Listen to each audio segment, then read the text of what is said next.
So this is a sound blending activity, and for the most part, Hooked on Phonics should cover all of the sound blending, decoding. It's got a little bit of reading, and again, it's really super quick.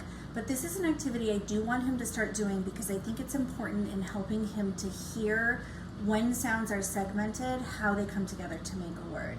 So if you say b, I, g, and he knows that that comes together to say big, then when he's sounding words out himself, he's going to be more likely to be able to segment it and then smush it back together and then read the word as a whole. Because I know that sometimes now with words that he's less familiar with, like let's say the word was jig and he's trying to read that, he'll say j, I, g, but then when he strings it together, he'll say like jet or something like that. So this is kind of a cute activity. So I bought these CVC objects, and they're really cute. They're little magnets, and they're just they're just little pictures, but they're magnets on the back. You don't have to use the magnet if you don't want to. But each of them, it's like a CVC word. So obviously this is cup.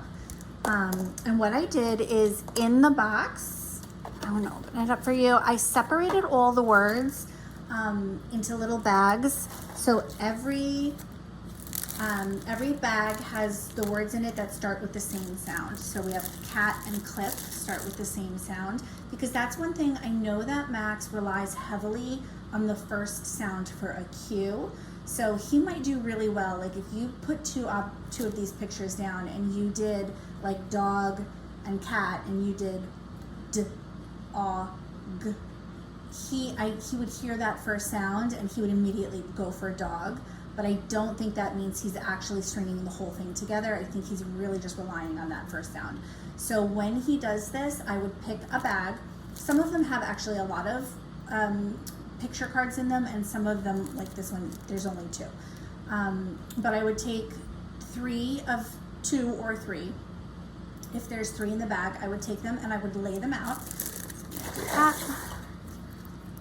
Actually, so for this one, there is, it depends on if you want to call this a cup or a mug, but we'll do cup.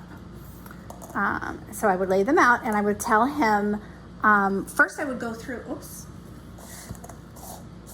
See them there? Okay, so first I would go through all of them and make sure he hears it. So I would point to the cat and go, k, a, t, says cat, k, p, says cup, and k, l, ip, says clip.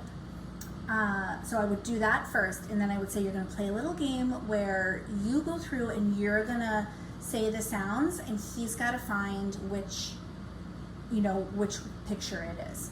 So, you would say, okay, Max, so listen carefully.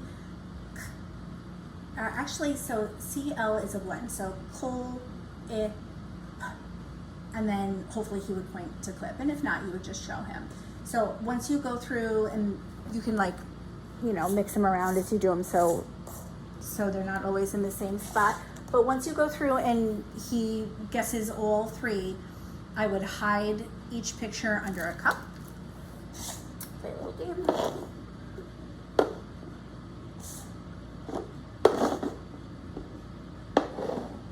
And then say that you're gonna, and then I would move the cups all around and say, okay, now we're gonna try and figure out which one has the pull it in it, and then he would guess. Maybe he guesses this one, and if he guesses wrong, then you keep the cat, and if he guesses right, he can keep the cat, and then whoever has the most pictures at the end, he can get stickers in his sticker book, or he can get a treat, or whatever it is.